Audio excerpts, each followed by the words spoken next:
And so the power of the Luciferian archetype is in the I wills.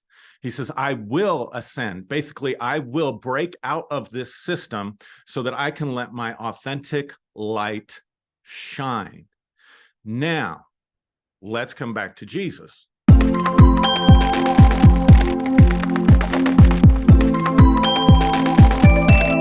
Hi, I'm Aaron Tomlinson. Welcome back to the Conscious Spirituality channel. I want to thank you for joining me for this episode. In this episode, I'm going to talk about Jesus as Lucifer. Jesus as Lucifer. Now, I know that probably sends some shockwaves through the internet as I talk about this, because in Western thinking today, Lucifer is considered the embodiment of evil. He's considered the devil. In traditional Christian teaching, he was a high archangel who rebelled against God, took a third of the angels with him, and is the source of all evil and deception in the world today. And Jesus is the opposite of that. Jesus is the light, Lucifer is the darkness. But in actuality, the Bible itself says that Jesus is Lucifer, and there's even a place in the Bible where you're told to raise the Luciferian energy in yourself by the Apostle Peter, but we miss it because of translations. So I know this is going to go contrary to tradition and stuff like that, but hey, that's what we do here on this channel. So let's get started with the Bible. I'm going to read from the Bible. We're going to talk about Lucifer, and the idea of Lucifer is found in the Bible anyway, in Isaiah chapter 14. So I'm going to read it for you. Isaiah chapter 14, verse 12. It says, "How you are fallen from heaven, O Lucifer, son of the morning, how you are cut down to the ground, you who weakened the nations. For you have said in your heart," this is important, "you've said in your heart," I want you to notice that word heart, because we're going to come back to that in a minute. "You have said in your heart, I will ascend into heaven. I will exalt my throne above the stars of God. I will sit on the mount of the congregation on the farthest sides of the north. I will ascend above the heights of the clouds. I will be like the Most High."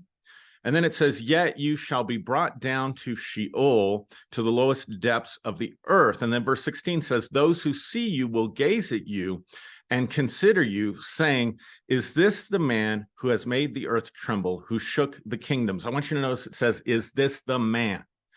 Now, this is where the church took a ton of liberties with the scripture to craft a narrative as though it's actually in the Bible itself, to explain evil and scare people. And really, it had socio-political motivations in the beginning.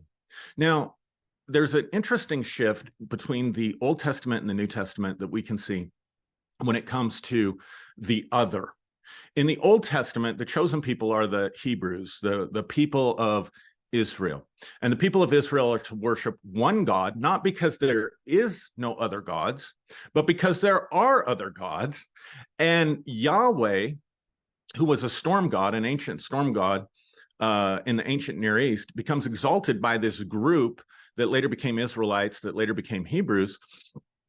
And he says, worship me and serve me alone, and don't serve any of these other gods.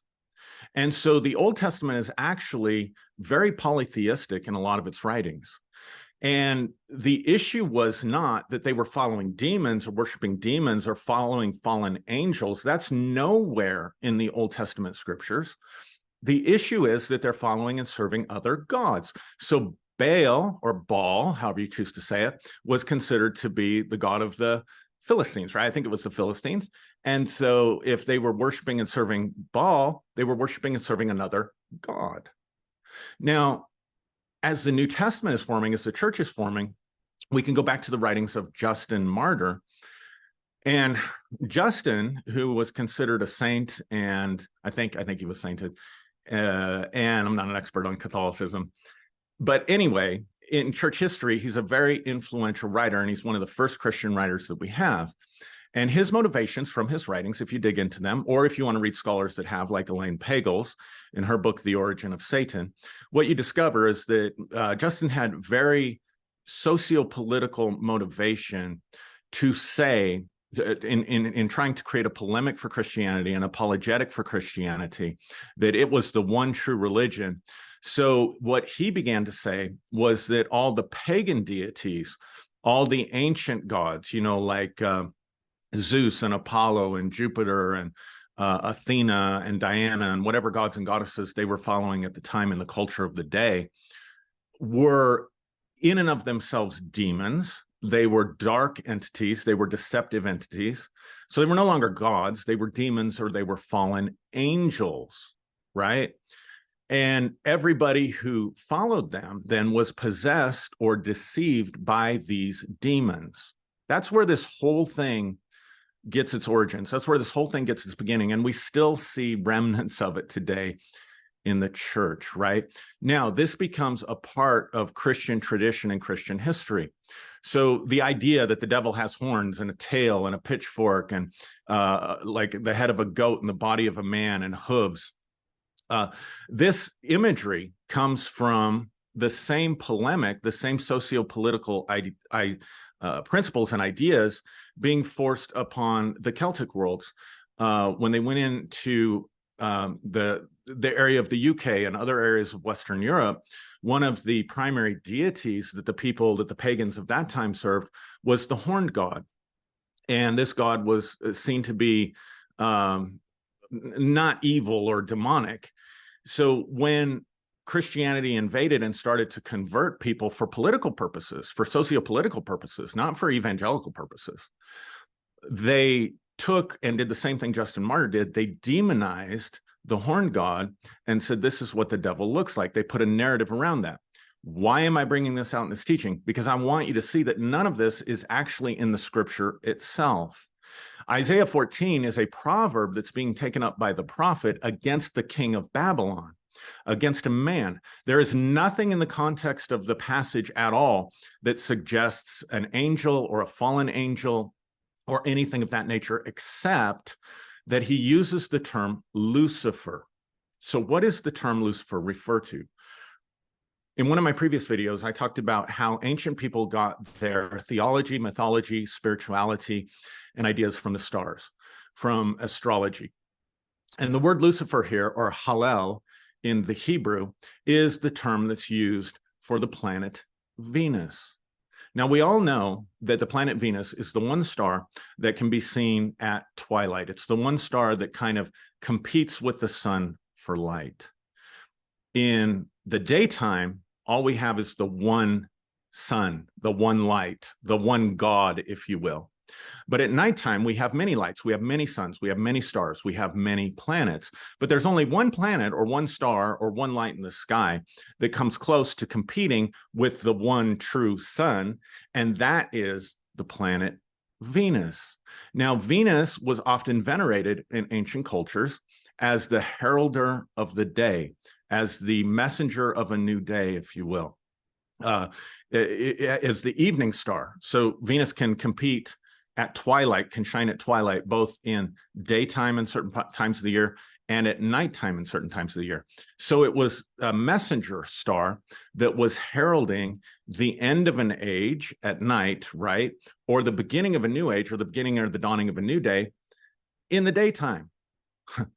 So the prophet is using Venus as an astrological example of what God was about to do to the king of Babylon.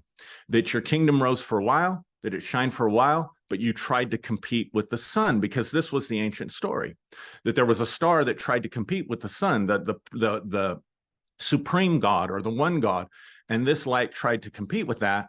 And as the year progresses, eventually Venus falls out. So it's this idea then that Venus competed with the sun, couldn't succeed, and was cast down, because you eventually see Venus descending. I hope that's not too complicated for you. So the church had to come up with a narrative embedded in the scriptures to justify their socio-political agendas. So they, out of whole cloth, create this idea of this fallen angel or this fallen star.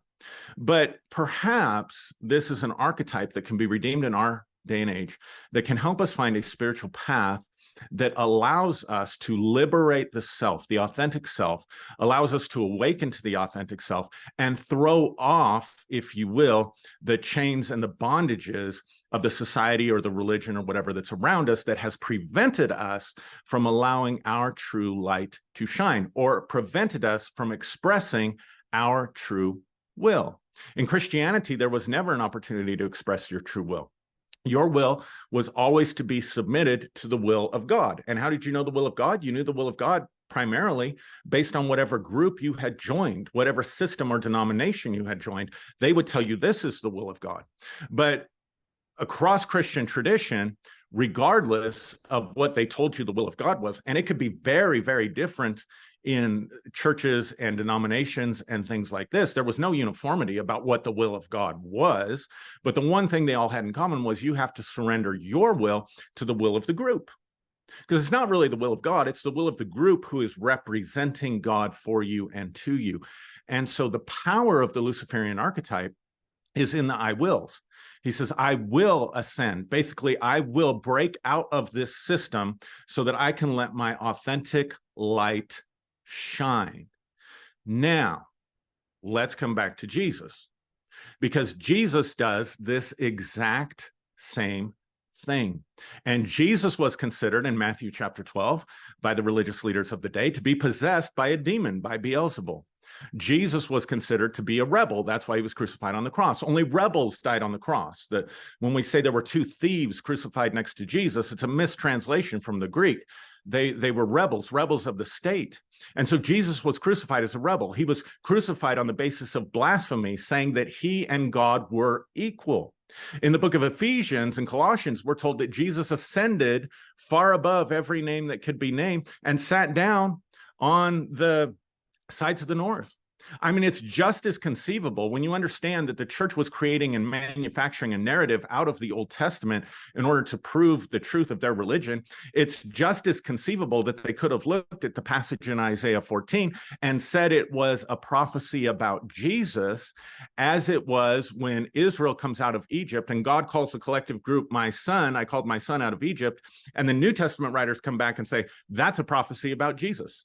Or when they didn't break the bones of the Passover lamb, that's all it said was don't break the bones of the Passover lamb.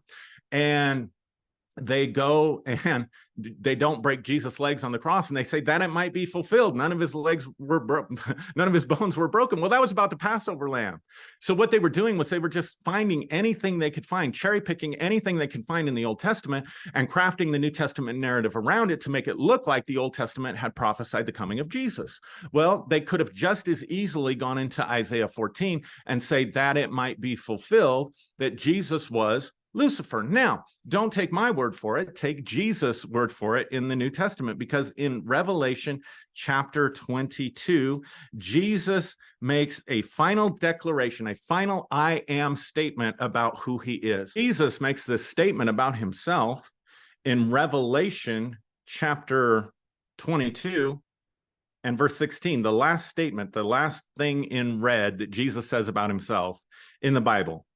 He says, I, Jesus, have sent an angel to testify to you these things in the churches. I am the root and offspring of David, the bright and morning star. He uses the word there for Venus, for the morning star. This is the last thing that Jesus says about himself. If we're true to the translations, the last thing Jesus says about himself is he says, I am Lucifer. I am the bright and morning star. There it is, right there in the Bible. Right there in the Bible. And it makes sense in terms of the narrative that the Luciferian archetype is not an archetype of evil, and there's nothing in the scriptures that was created out of whole cloth to say that there was a rebellion of somebody in heaven. And Jesus himself, his last I am statement in the Bible, in the book of Revelation, he says, I am Venus. I am the bright and morning star. Now, let me find one last passage for you in 2 Peter.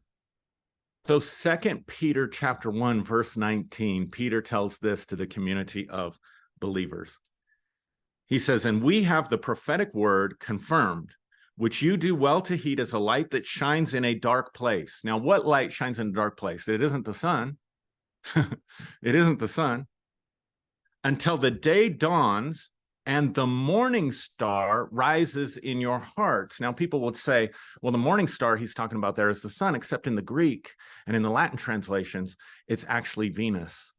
So he's saying, let Venus, let the morning star, let that messenger of the new day rise in your hearts. Or if we're true to translation, let the Luciferian archetype and energy rise inside of you. So I hope you enjoyed this teaching about Jesus as Lucifer. Let me know in the comments, and I hope that you're doing well. Please, if you haven't joined the New Day Global group, you can find it in my bio. If you haven't subscribed, please like and subscribe and comment. And thank you for watching this video all the way through, because that does help the algorithms and helps us get this message out to more people. Thank you, and God bless you.